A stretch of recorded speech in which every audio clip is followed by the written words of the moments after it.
क्यों व्यर्थ चिंता करते हो, किससे व्यर्थ डरते हो।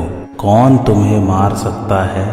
आत्मा न पैदा होती है न मरती है। जो हुआ वह अच्छा ही हुआ, जो हो रहा है वह अच्छा ही हो रहा है, जो होगा वह भी अच्छा ही होगा। तुम भूत का पश्चाताप न करो, भविष्य की चिंता न करो। वर्तमान चल रहा है, वर्तमान में रहकर जीवन जीना ही सार्थक है।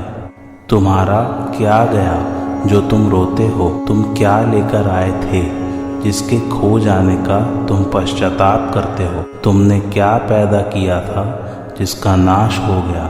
तुम कुछ भी लेकर नहीं आए, जो कुछ भी लिया यहीं से लिया, जो कुछ दिया यहीं पर दिया।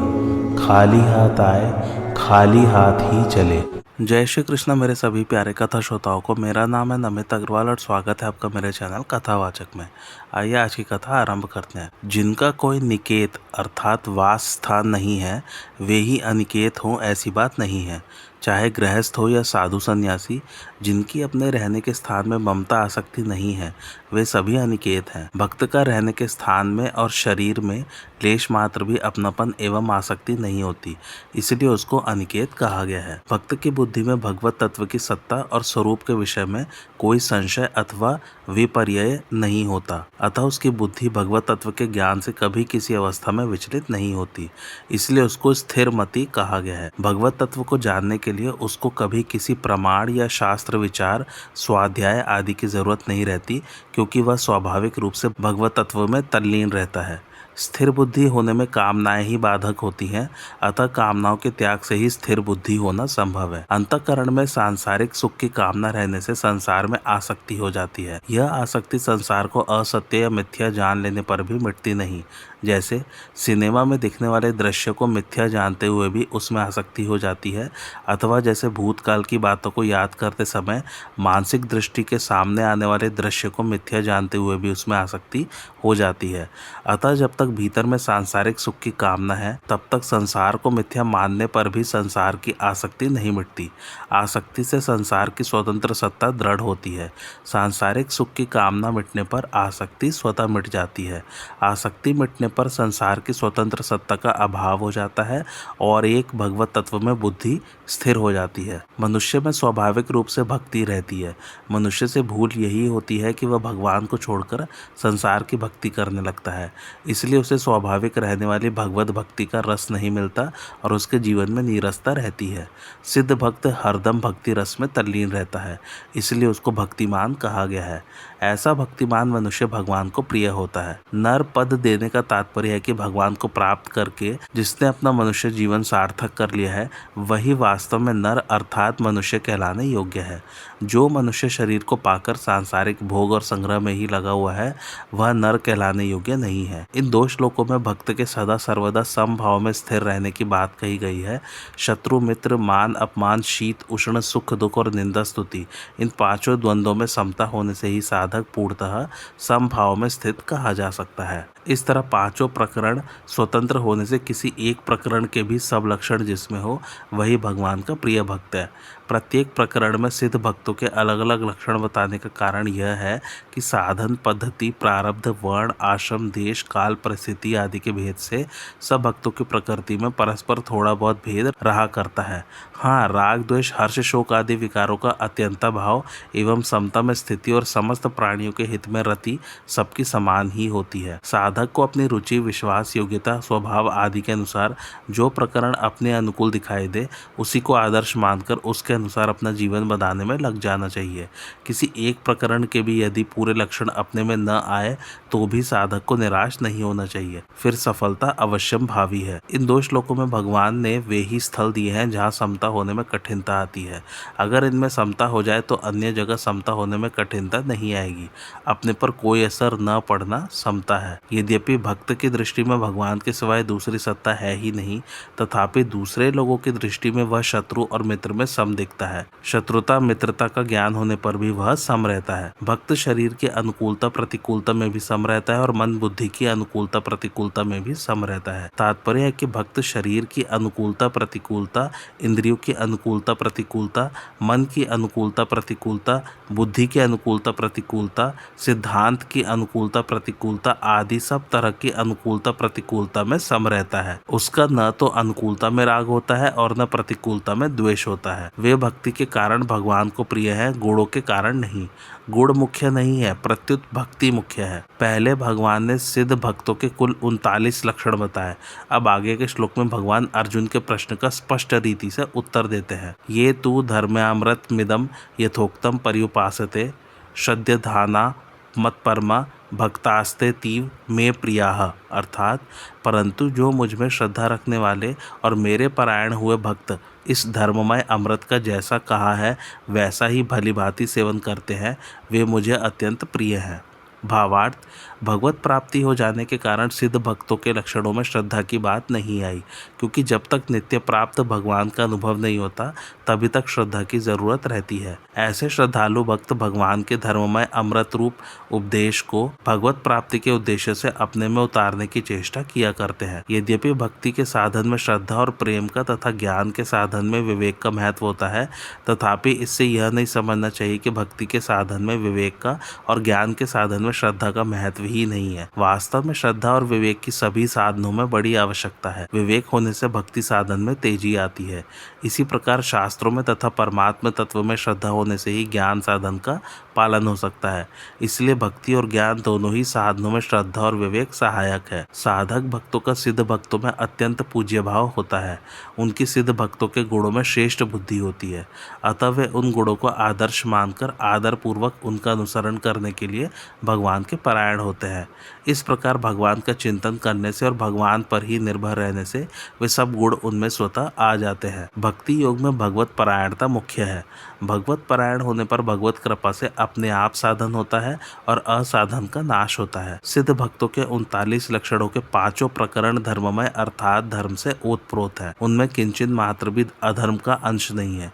जिस साधन में साधन विरोधी अंश सर्वथा नहीं होता वह साधन अमृत तुल्य होता है। पहले कहे हुए लक्षण समुदाय के धर्ममय होने से तथा उसमें साधन विरोधी कोई बात न होने से ही उसे धर्मीयामृत संज्ञा दी गई है। साधन में साधन विरोधी कोई बात न होते हुए भी जैसे पहला कहा गया है, ठीक वैसा का वैसा धर्ममय अमृत का सेवन तभी संभव है जब साधक का उद्देश्य किंचित मात्र भी धन मान बढ़ाई आदर सत्कार संग्रह सुखभोग आदि न होकर एकमात्र भगवत प्राप्ति ही हो। प्रत्येक प्रकरण के सब लक्षण धर्मीयामृत है।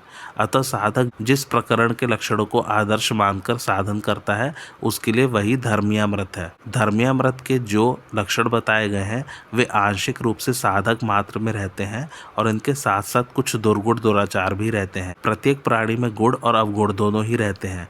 फिर भी अवगुणों का तो सर्वथा त्याग हो सकता है पर गुणों का सर्वथा त्याग नहीं हो सकता, कारण कि साधन और स्वभाव के अनुसार सिद्ध पुरुष में गुणों का तारतम्य तो रहता है परंतु उनमें गुणों की कमी रूप अवगुण किंचित मात्र भी नहीं रहता। गुणों में न्यूनाधिकता रहने से उनके 5 विभाग किए गए हैं परंतु अवगुण सर्वथा त्याज्य है, अतः उनका विभाग हो ही नहीं सकता।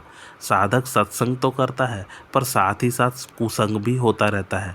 वह संयम तो करता है पर साथ ही साथ असंयम भी होता रहता है। वह साधन तो करता है पर साथ ही साथ असाधन भी होता रहता है। जब तक साधन के साथ असाधन अथवा गुणों के साथ अवगुण रहते हैं तब तक साधक की साधना पूर्ण नहीं होती, कारण कि असाधन के साथ साधन अथवा अवगुणों के साथ गुण उनमें भी पाए जाते हैं जो साधक नहीं है।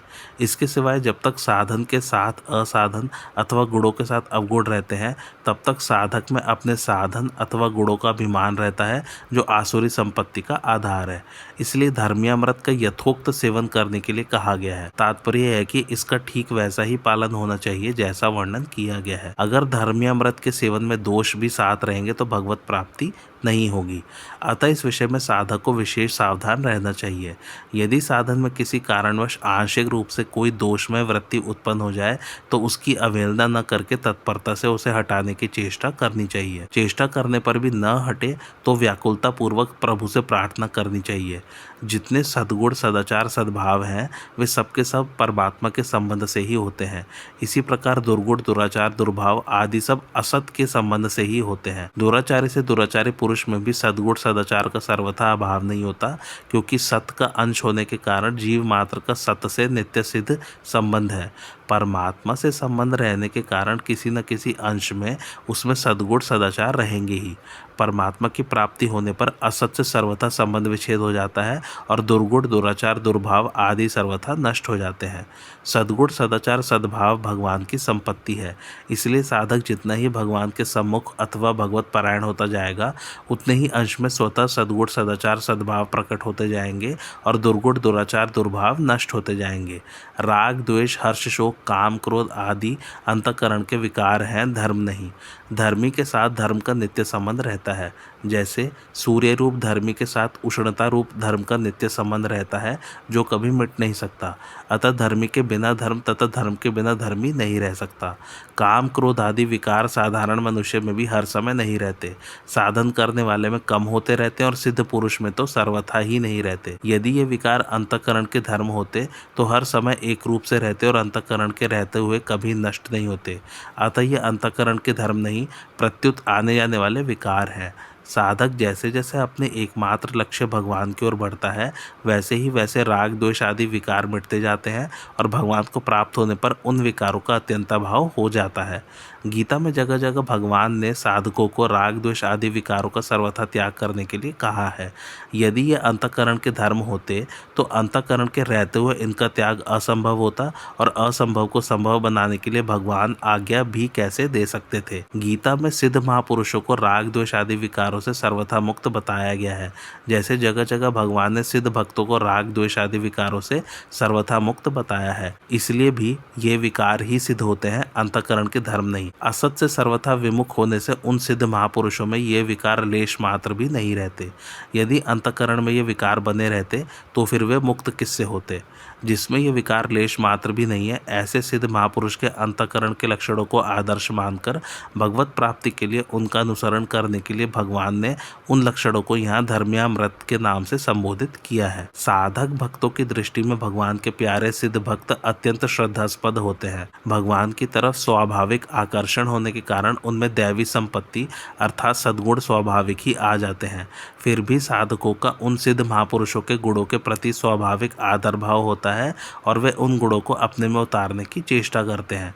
यही साधक भक्तों द्वारा उन गुणों का अच्छी तरह से सेवन करना, उनको अपनाना है। अच्छी तरह सेवन करने का तात्पर्य यही है कि साधक में किंचित मात्र भी अवगुण नहीं रहने चाहिए। जैसे साधक में संपूर्ण प्राणियों के प्रति करुणा का भाव पूर्ण रूप से भले ही न हो, पर उसमें किसी प्राणी के प्रति निर्दयता का भाव बिल्कुल भी नहीं रहना चाहिए।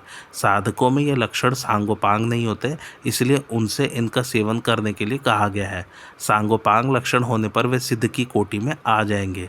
साधक में भगवत प्राप्ति की तीव्र उत्कंठा और व्याकुलता होने पर उसके अवगुण अपने आप नष्ट हो जाते हैं, क्योंकि उत्कंठा और व्याकुलता अवगुणों को खा जाती है तथा उसके द्वारा साधन भी अपने आप होने लगता है।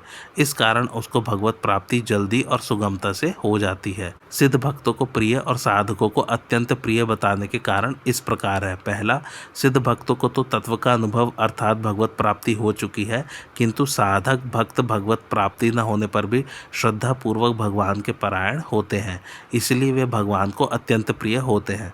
दूसरा, सिद्ध भक्त भगवान के बड़े पुत्र के समान है, परंतु साधक भक्त भगवान के छोटे अबोध बालक के समान है।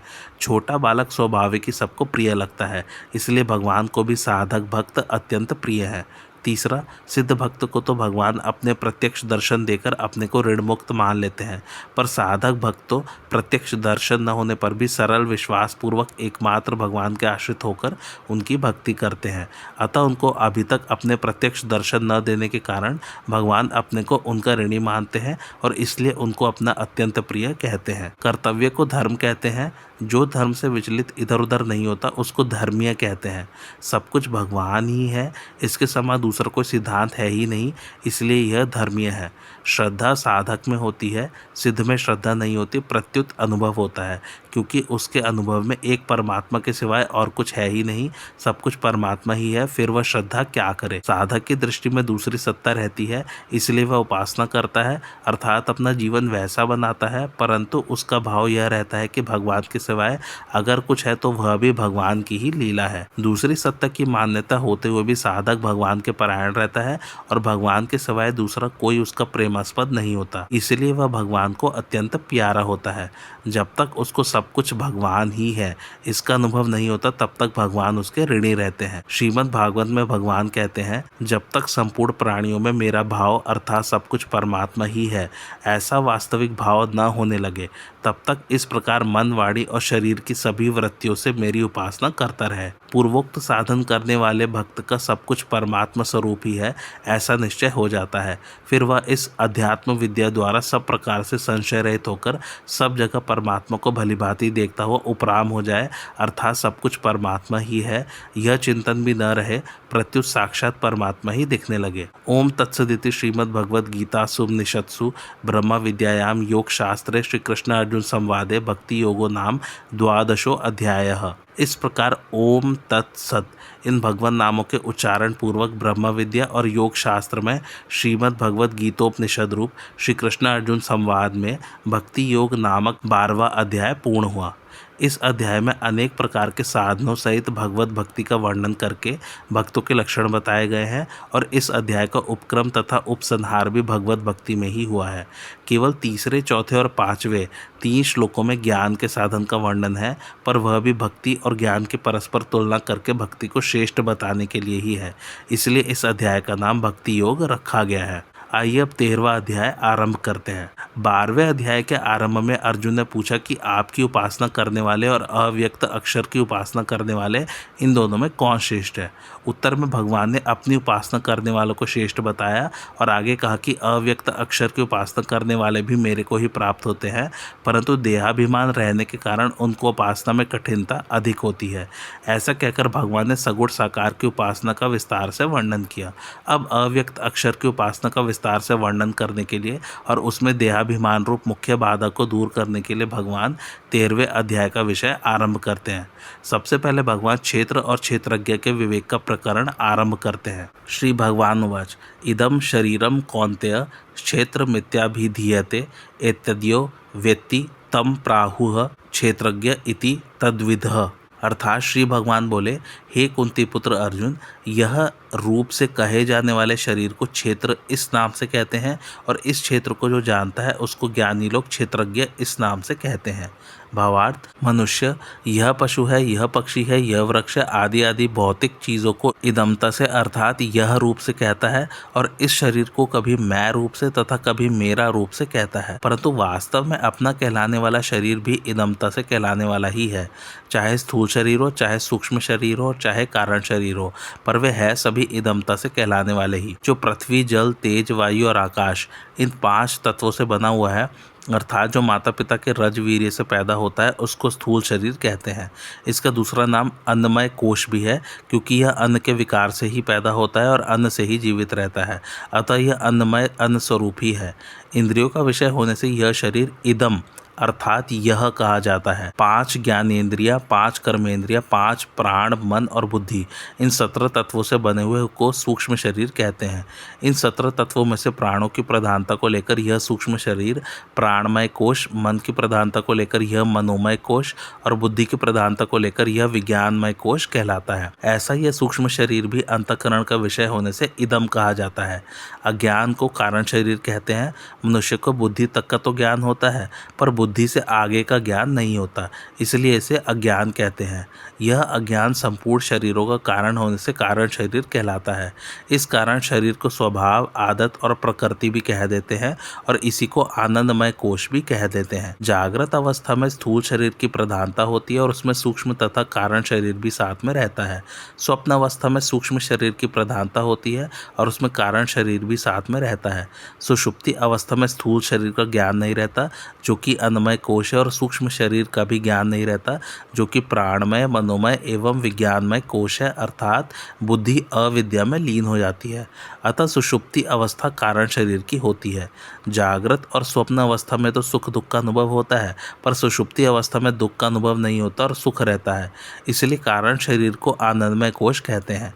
कारण शरीर भी स्वयं का विषय होने से, स्वयं के द्वारा जानने में आने वाला होने से इदम कहा जाता है। उपर्युक्त तीनों शरीरों को शरीर कहने का तात्पर्य है कि इनका प्रतिक्षण नाश होता रहता है। इनको कोश कहने का तात्पर्य है कि जैसे चमड़े से बनी हुई थैली में तलवार रखने से उसकी म्यान संज्ञा हो जाती है, ऐसे ही जीवात्मा के द्वारा इन तीनों शरीरों को अपना मानने से, अपने को इनमें रहने वाला मानने से इन तीनों शरीरों की कोश संज्ञा हो जाती है। इस शरीर को क्षेत्र कहने का तात्पर्य है कि यह प्रतिक्षण नष्ट होता प्रतिक्षण बदलता है। यह इतना जल्दी बदलता है कि इसको दोबारा कोई देख ही नहीं सकता, अर्थात दृष्टि पड़ते ही जिसको देखा उसको फिर दोबारा नहीं देख सकते, क्योंकि वह तो बदल गया। शरीर को क्षेत्र कहने का दूसरा भाव खेत से है। जैसे खेत में तरह तरह के बीज डालकर खेती की जाती है, ऐसे ही इस मनुष्य शरीर में अहमता ममता करके जीव तरह तरह के कर्म करता है। उन कर्मों के संस्कार अंतःकरण में पड़ते हैं। वे संस्कार जब फल के रूप में प्रकट होते हैं तब दूसरा शरीर मिलता है। जिस प्रकार खेत में जैसा बीज बोया जाता है वैसा ही अनाज पैदा होता है, उसी प्रकार इस शरीर में जैसे कर्म किए जाते हैं उनके अनुसार ही दूसरे शरीर, परिस्थिति आदि मिलते हैं। तात्पर्य है कि इस शरीर में किए गए कर्मों के अनुसार ही यह जीव बार बार जन्म मरण रूप फल भोगता है। इसी दृष्टि से इसको क्षेत्र कहा गया है। अपने वास्तविक स्वरूप से अलग दिखने वाला यह शरीर प्राकृत पदार्थों से, क्रियाओं से, वर्ण आश्रम आदि से इदम ही है। यह है तो इदम, पर जीव ने भूल से इसको अहम मान लिया है और फंस गया। इदम अर्थात दृश्य भी कह सकते हैं। स्वयं परमात्मा का अंश एवं चेतन है, सबसे महान है, परंतु जब वह दृश्य पदार्थों से अपनी महत्ता मानने लगता है, जैसे मैं धनी हूँ, मैं विद्वान हूँ आदि, तब वास्तव में वह अपनी महत्ता घटाता ही है। इतना ही नहीं, अपनी महान बेइज्जती करता है, क्योंकि अगर धन विद्या आदि से वह अपने को बड़ा मानता है तो धन विद्या आदि ही बड़े हुए, उसका अपना महत्व तो कुछ रहा ही नहीं। वास्तव में देखा जाए तो महत्व स्वयं का ही है, नाशवान और जड़ धनादि पदार्थों का नहीं, क्योंकि जब स्वयं उन पदार्थों को स्वीकार करता है तभी वे महत्वशाली दिखते हैं। जीवात्मा इस शरीर को जानता है, अर्थात यह शरीर मेरा है, इंद्रियां मेरी है, मन मेरा है, बुद्धि मेरी है, प्राण मेरे है, ऐसा मानता है। यह जीवात्मा इस शरीर को कभी मैं कह देता है और कभी यह कह देता है, अर्थात मैं शरीर हूँ ऐसा भी मान लेता है और यह शरीर मेरा है ऐसा भी मान लेता है। क्षेत्र क्या है और क्षेत्रज्ञ क्या है, इसका जिनको बोध हो चुका है, ऐसे तत्वज्ञ महापुरुष इस जीवात्मा को क्षेत्रज्ञ नाम से कहते हैं। तात्पर्य है कि क्षेत्र की तरफ दृष्टि रहने से, क्षेत्र के साथ संबंध रहने से ही इस जीवात्मा को वे ज्ञानी महापुरुष क्षेत्रज्ञ कहते हैं। अगर यह जीवात्मा क्षेत्र के साथ संबंध न रखे तो फिर इसकी क्षेत्रज्ञ संज्ञा नहीं रहेगी, यह परमात्मा स्वरूप हो जाएगा। यह नियम है कि जहाँ से बंधन होता है वहाँ से खोलने पर ही बंधन से छुटकारा हो सकता है। अतः मनुष्य शरीर से ही बंधन होता है और मनुष्य शरीर के द्वारा ही बंधन से मुक्ति हो सकती है। अगर मनुष्य का अपने शरीर के साथ किसी प्रकार का भी अहमता ममता रूप संबंध न रहे तो वह मात्र संसार से मुक्त ही है। अतः भगवान शरीर के साथ माने हुए अहमता ममता रूप संबंध का विच्छेद करने के लिए शरीर को क्षेत्र बताकर उसको इदमता से देखने के लिए कह रहे हैं, जो कि वास्तव में पृथक है ही। शरीर को इदमता से देखना केवल अपना कल्याण चाहने वाले साधकों के लिए ही नहीं, प्रत्युत मनुष्य मात्र के लिए परम आवश्यक है, कारण कि अपना उद्धार करने का अधिकार और अवसर मनुष्य शरीर में ही है। यही कारण है कि गीता का उपदेश आरंभ करते ही भगवान ने सबसे पहले शरीर और आत्मा की पृथकता का वर्णन किया है। इदम का अर्थ है यह, अर्थात अपने से अलग दिखने वाला। सबसे पहले देखने में आता है पृथ्वी, जल, तेज, वायु तथा आकाश से बना यह स्थूल शरीर। यह दृश्य है और परिवर्तनशील है। इसको देखने वाले हैं नेत्र। जैसे दृश्य में रंग, आकृति, अवस्था, उपयोग आदि सभी बदलते रहते हैं, पर उनको देखने वाले नेत्र एक ही रहते हैं। ऐसे ही शब्द, स्पर्श, रूप, रस और गंध रूप विषय भी बदलते रहते हैं, पर उनको जानने वाले कान, त्वचा, नेत्र, जिह्वा और नासिका एक ही रहते हैं। जैसे नेत्रों से ठीक दिखना, कम दिखना और बिल्कुल न दिखना, ये नेत्र में होने वाले परिवर्तन मन के द्वारा जाने जाते हैं, ऐसे ही कान, त्वचा, जिह्वा और नासिका में होने वाले परिवर्तन भी मन के द्वारा जाने जाते हैं। अतः पांचों ज्ञानेंद्रिया कान, त्वचा, नेत्र, जिह्वा और नासिका भी दृश्य है। कभी क्षुब्ध और कभी शांत, कभी स्थिर और कभी चंचल। ये मन में होने वाले परिवर्तन बुद्धि के द्वारा जाने जाते हैं। अतः मन भी दृश्य है। कभी ठीक समझना, कभी कम समझना और कभी बिल्कुल न समझना, ये बुद्धि में होने वाले परिवर्तन स्वयं के द्वारा जाने जाते हैं। अतः बुद्धि भी दृश्य है। बुद्धि आदि के दृष्टा स्वयं में कभी परिवर्तन हुआ नहीं, है नहीं, होगा नहीं और होना संभव भी नहीं। वह सदा एक रस रहता है, अतः वह कभी किसी का दृश्य नहीं हो सकता। सर्वप्रथम नेत्र दृष्टा है और रूप दृश्य है, फिर मन दृष्टा है और नेत्र आदि इंद्रिय दृश्य है, फिर बुद्धि दृष्टा है और मन दृश्य है। अंत में बुद्धि की वृत्तियों का भी जो दृष्टा है वह साक्षी स्वयं प्रकाश आत्मा किसी का भी दृश्य नहीं है। इंद्रियां अपने अपने विषय को तो जान सकती हैं, पर विषय अपने से पर इंद्रियों को नहीं जान सकते। इसी तरह इंद्रिय और विषय मन को नहीं जान सकते, मन इंद्रिय और विषय बुद्धि को नहीं जान सकते, तथा बुद्धि मन इंद्रिय और विषय स्वयं को नहीं जान सकते।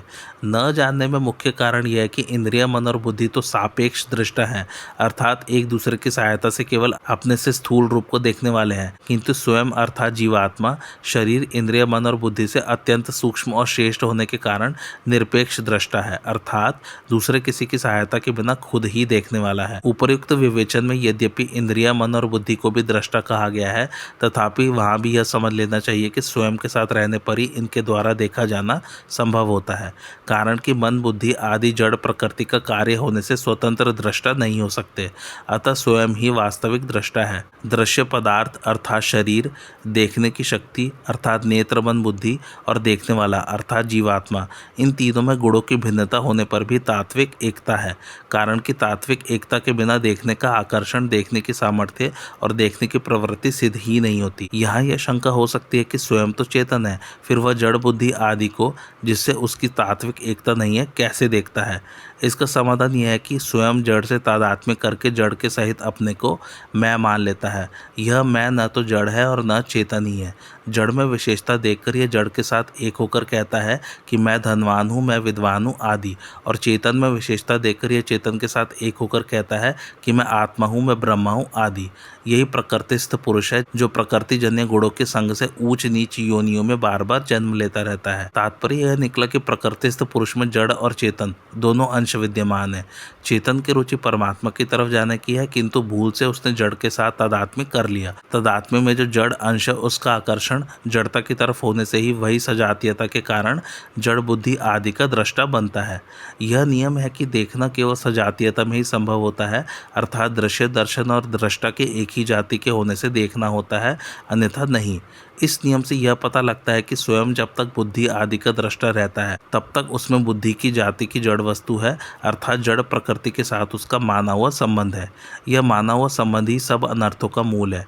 इसी माने हुए संबंध के कारण वह संपूर्ण जड़ प्रकृति अर्थात बुद्धि, मन, इंद्रिया, विषय, शरीर और पदार्थों का दृष्टा बनता है। क्षेत्र के अंतर्गत अनंत ब्रह्मांड है। अनंत ब्रह्मांडों में जितने भी शरीर हैं उनमें परा क्षेत्रज्ञ है और अपरा क्षेत्र है, अर्थात जीव क्षेत्रज्ञ है और जगत क्षेत्र है। जीव जगत को जानने वाला और परमात्मा को मानने वाला है। जानने वाला व्यापक होता है, अतः क्षेत्रज्ञ के एक अंश में अनंत ब्रह्मांड है। साधक को जानना चाहिए कि मैं क्षेत्र नहीं हूँ, प्रत्युत क्षेत्र को जानने वाला क्षेत्रज्ञ हूँ। दृश्य दृष्टा के किसी अंश में होता है, जैसे आँख से सब कुछ देखने पर भी आँख नहीं भरती, अतः वास्तव में आँख दृश्य से भी बड़ी हुई। बुद्धि से कितनी ही बातें जान ले पर बुद्धि कभी भरती नहीं, खाली ही रहती है। जो भरते हैं त्यो खाली होती है, अतः बुद्धि बड़ी हुई। ब्रह्मा जी की उत्पत्ति, स्थिति और प्रलय भी हमारी बुद्धि के जानने के अंतर्गत है। स्थूल, सूक्ष्म और कारण संपूर्ण शरीर दृश्य है, ऐसे ही स्थूल, सूक्ष्म और कारण संपूर्ण सृष्टि भी दृश्य है। यह संपूर्ण दृश्य दृष्टा के किसी अंश में है। जैसे धन के संबंध से मनुष्य धनवान कहलाता है, किंतु धन का संबंध न रहने पर धनवान व्यक्ति तो रहता है पर उसकी धनवान संज्ञा नहीं रहती। ऐसे ही क्षेत्र के संबंध से स्वयं क्षेत्रज्ञ कहलाता है, किंतु क्षेत्र का संबंध न रहने पर क्षेत्रज्ञ तो रहता है पर उसकी क्षेत्रज्ञ संज्ञा नहीं रहती। तात्पर्य है कि एक ही चिन्मय तत्व क्षेत्र के संबंध से क्षेत्रज्ञ, क्षर के संबंध से अक्षर, शरीर के संबंध से शरीरी, दृश्य के संबंध से दृष्टा, साक्ष्य के संबंध से साक्षी और कारण के संबंध से कर्ता कहा जाता है। वास्तव में उस तत्व का कोई नाम नहीं है, वह केवल अनुभव रूप है। उस क्षेत्रज्ञ का स्वरूप क्या है इसको आगे के श्लोक में बताते हैं। क्षेत्रज्ञम चापि माम विद्धि सर्व क्षेत्रेषु भारत क्षेत्र क्षेत्रज्ञ योर ज्ञानम यत जिज्ञानम मतम मम, अर्थात हे भरतवंशोद्भव अर्जुन, तू संपूर्ण क्षेत्रों में क्षेत्रज्ञ मुझे ही समझ, और क्षेत्र क्षेत्रज्ञ का जो ज्ञान है वही मेरे मत में ज्ञान है। भावार्थ, संपूर्ण शरीरों में मैं हूँ, ऐसा जो अहम भाव है उसमें मैं तो क्षेत्र है और हूँ मैंपन का ज्ञाता क्षेत्रज्ञ है। मैं का संबंध होने से ही हूँ है। अगर मैं का संबंध न रहे तो हूँ नहीं रहेगा, प्रत्युत है रहेगा, कारण कि है ही मैं के साथ संबंध होने से हूँ कहा जाता है। अतः वास्तव में क्षेत्रज्ञ अर्थात हूँ की परमात्मा अर्थात है के साथ एकता है। इसी बात को भगवान यह कह रहे हैं कि संपूर्ण क्षेत्रों में मेरे को ही क्षेत्रज्ञ समझो। मनुष्य किसी विषय को जानता है तो वह जानने में आने वाला विषय ज्ञेय कहलाता है। उस ज्ञेय को वह किसी करण के द्वारा ही जानता है। करण दो तरह का होता है, बहिकरण और अंतःकरण। मनुष्य विषयों को बहिकरण अर्थात श्रोत्र नेत्र आदि से जानता है और बहिकरण को अंतःकरण अर्थात मन बुद्धि आदि से जानता है। उस अंतःकरण की 4 वृत्तियां हैं, मन बुद्धि चित्त और अहंकार। इन चारों में भी अहंकार सबसे सूक्ष्म है, जो कि एक देशीय है। यह अहंकार भी जिससे देखा जाता है जाना जाता है, वह जानने वाला प्रकाश स्वरूप क्षेत्रज्ञ है। उस अहम भाव के भी ज्ञाता क्षेत्रज्ञ को साक्षात मेरा स्वरूप समझो। हे अर्जुन, जैसे तू अपने को शरीर में मानता है और शरीर को अपना मानता है, ऐसे ही तू अपने को मेरे में जान और मेरे को अपना मान। कारण कि तुमने शरीर के साथ जो एकता मान रखी है उसको छोड़ने के लिए मेरे साथ एकता माननी बहुत आवश्यक है। तात्पर्य है कि शरीर तो प्रकृति का अंश है, इसलिए तुम इससे सर्वथा विमुख हो जाओ, और तुम मेरे अंश हो इसलिए तुम मेरे सम्मुख हो जाओ। शरीर की संसार के साथ स्वाभाविक एकता है, परंतु यह जीव शरीर को संसार से अलग मानकर उसके साथ ही अपनी एकता मान लेता है। परमात्मा के साथ क्षेत्रज्ञ की स्वाभाविक एकता होते हुए भी शरीर के साथ एकता मानने से यह अपने को परमात्मा से अलग मानता है। शरीर को संसार से अलग मानना और अपने को परमात्मा से अलग मानना, ये दोनों ही गलत मान्यताएं हैं। अतः भगवान यहाँ आज्ञा देते हैं कि क्षेत्रज्ञ मेरे साथ एक है, ऐसा समझो। तात्पर्य है कि तुमने जहाँ शरीर के साथ अपनी एकता मान रखी है वहीं मेरे साथ अपनी एकता मान लो, जो कि वास्तव में है। शास्त्रों में प्रकृति, जीव और परमात्मा इन तीनों का अलग अलग वर्णन आता है, परंतु यहाँ भगवान एक विलक्षण भाव की ओर लक्ष्य कराते हैं कि शास्त्रों में परमात्मा के जिस सर्वव्यापक स्वरूप का वर्णन हुआ है वह तो मैं हूँ ही, इसके साथ ही संपूर्ण क्षेत्रों में क्षेत्रज्ञ रूप से पृथक पृथक दिखने वाला भी मैं ही हूँ। अतः प्रस्तुत पदों का यही भाव है कि क्षेत्रज्ञ रूप से परमात्मा ही है, ऐसा जानकर साधक मेरे साथ अभिन्नता का अनुभव करे। स्वयं संसार से भिन्न और परमात्मा से अभिन्न है, इसलिए यह नियम है कि संसार का ज्ञान तभी होता है जब उससे सर्वथा भिन्नता का अनुभव किया जाए। तात्पर्य है कि संसार से राग रहित होकर ही संसार के वास्तविक स्वरूप को जाना जा सकता है, परंतु परमात्मा का ज्ञान उनसे अभिन्न होने से ही होता है। इसलिए परमात्मा का यथार्थ ज्ञान प्राप्त कराने के लिए भगवान क्षेत्रज्ञ के साथ अपनी अभिन्नता बता रहे हैं। इस अभिन्नता को यथार्थ रूप से जानने पर परमात्मा का वास्तविक ज्ञान हो जाता है। क्षेत्र की संपूर्ण संसार के साथ एकता है और क्षेत्रज्ञ की मेरे साथ एकता है। ऐसा जो क्षेत्र क्षेत्रज्ञ का ज्ञान है वही मेरे मत में यथार्थ ज्ञान है। संसार में अनेक विद्याओं का, अनेक भाषाओं का, अनेक लिपियों का, अनेक कलाओं का, तीनों लोक और 14 भुवनों का जो ज्ञान है वह वास्तविक ज्ञान नहीं है, कारण कि वह ज्ञान सांसारिक व्यवहार में काम में आने वाला होते हुए भी संसार में फंसाने वाला होने से अज्ञान ही है। वास्तविक ज्ञान तो वही है जिससे स्वयं का शरीर से संबंध विच्छेद हो जाए और फिर संसार में जन्म न हो, संसार की परतंत्रता न हो। यही ज्ञान भगवान के मत में यथार्थ ज्ञान है। क्षेत्रज्ञ अर्थात जीव और ब्रह्मा एक ही है। एक क्षेत्र के संबंध से वह क्षेत्रज्ञ है और संपूर्ण क्षेत्रों के संबंध से रहित होने पर वह ब्रह्मा है। शरीर अर्थात क्षेत्र की अनंत ब्रह्मांडों के साथ एकता है और स्वयं अर्थात क्षेत्रज्ञ की अनंत अपार असीम परमात्मा के साथ एकता है। अतः हमारे से दूर कोई वस्तु है तो वह शरीर है और नज़दीक से नज़दीक कोई वस्तु है तो वह परमात्मा है। तात्पर्य है कि शरीर और संसार एक है तथा स्वयं और परमात्मा एक है। यही ज्ञान है। ब्रह्मा और ईश्वर दो नहीं है, प्रत्युत एक ही है। यह सब संसार मेरे निराकार स्वरूप से व्याप्त है। अनंत ब्रह्मांडों में जो निर्लिप्त रूप से सर्वत्र परिपूर्ण चेतन है वह ब्रह्मा है और जो अनंत ब्रह्मांडों का मालिक है वह ईश्वर है। आज की कथा यहीं समाप्त होती। कैसे लगे आप लोग को मेरी कथा मुझे कमेंट करके ज़रूर बताइए और मेरे चैनल कथावाचक को लाइक शेयर और सब्सक्राइब ज़रूर कीजिए। Thanks for watching. धन्यवाद।